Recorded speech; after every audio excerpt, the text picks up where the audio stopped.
Assalamualaikum warahmatullahi wabarakatuh.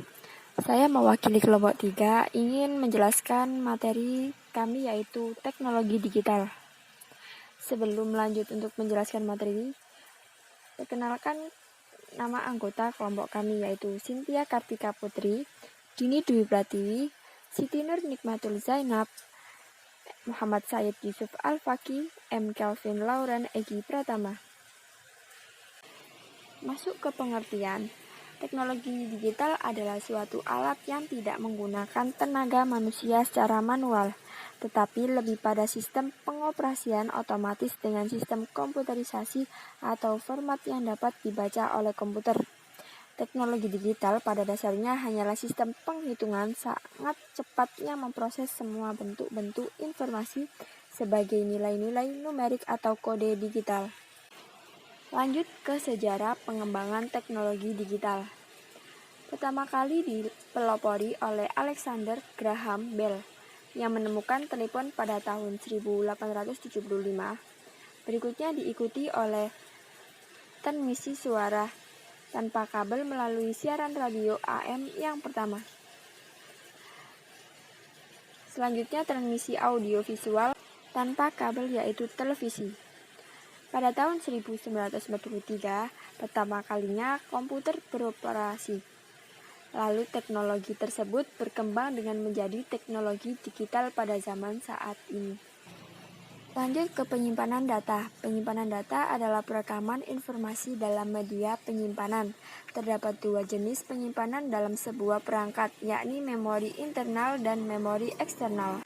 Memori internal sendiri terdapat dua jenis memori internet, yakni Read-Only Memory atau ROM, dan Random Access Memory RAM.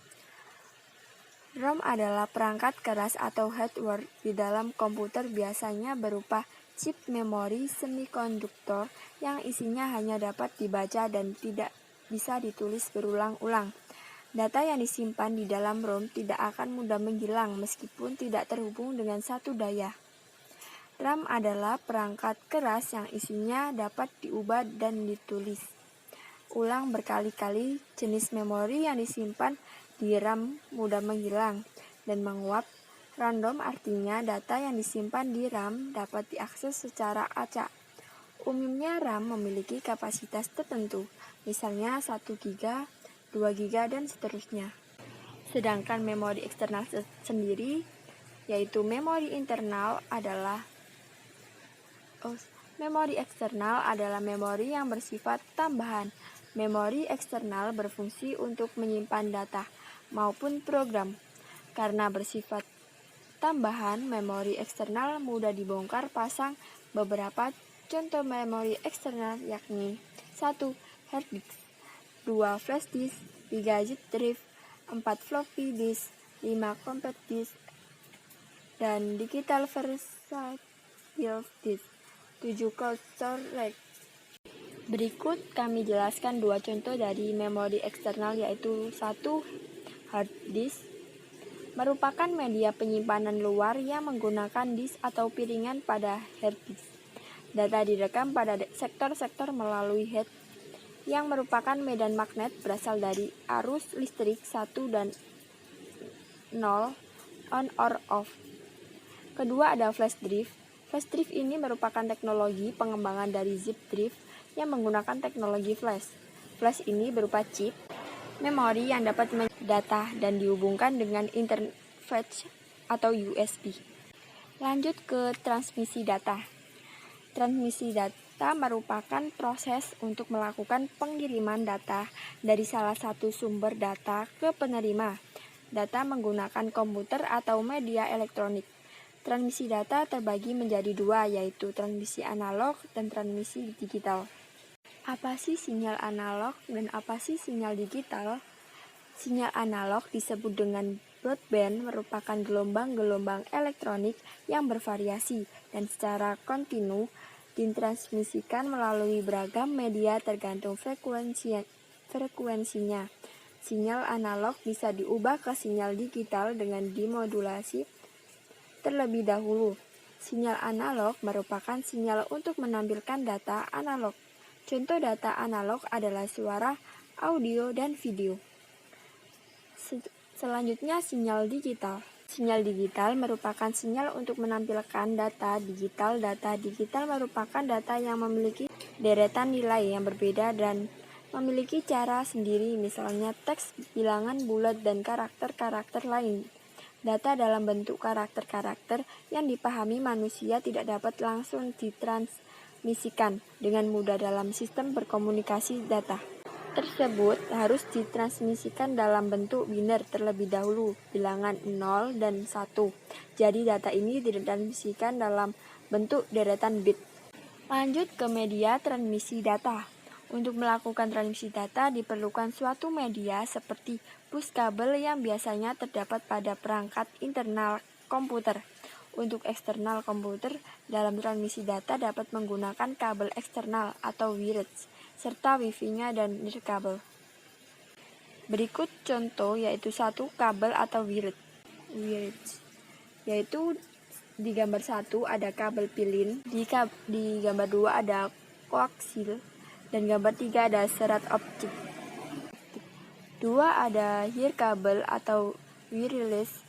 Wireless atau Wi-Fi adalah media yang hanya bisa mentransmisikan data dan tidak dijadikan untuk pemandu. Menggunakan alat bantu antena atau transceiver. Contohnya yaitu radio, microwave, intermerah, atau infrared. Lanjut ke jalur transmisi data. A. Broadcast adalah proses dalam pengiriman data atau informasi dari satu alat ke alat-alat lainnya. B. Multicast. Konsep multicast hampir sama dengan broadcast, di mana data dikirimkan kepada banyak titik sekaligus, namun perbedaannya adalah titik tujuan dikelompokkan berdasarkan grup-grup tertentu melalui alamat grupnya. C. Unicast merupakan suatu metode pengiriman data, di mana data dikirim pada satu lokasi yang jelas. Setelah diterima, penerima akan mengirimkan laporan kepada pengirim. Kualitas pengirim data dapat dijamin karena setiap kegagalan pengiriman akan diketahui oleh pengirim dan dapat melakukan pengiriman ulang. D. Unicast. Sebuah metode transmisi atau pengiriman data point-to-point nearest bisa dibilang untuk mekanisme dari Unicast ini gabungan antara unicast dengan multicast. Sedangkan konfigurasi jalur transmisi data yaitu konfigurasi tersebut dibedakan menjadi beberapa macam yaitu 1. Point-to-point. Dalam konfigurasi ini, media atau peralatan saling terhubung antara satu peralatan dengan peralatan yang lain tanpa berbagi. Contohnya komputer dengan printer. 2. Point-to-multipoint. Dalam proses disebut juga dengan access multipoint, di mana pada satu alat atau media dapat terhubung dengan beberapa alat lainnya. Contohnya penyiaran radio. Lanjut ke mode transmisi, yaitu A. Parallel transmission, dapat dikirimkan serentak menggunakan beberapa jalur sekaligus. B. Serial transmission, hanya tersedia satu jalur seperti synchronous transmission, asynchronous transmission. Yaitu lanjut kapasitas kanal transmisi juga disebut juga dengan istilah bandwidth adalah kemampuan maksimum dari suatu media atau alat untuk menyalurkan informasi dalam satuan waktu detik. Terima kasih. Sebelumnya, jika ada salah kata saat saya menjelaskan, mohon dimaafkan.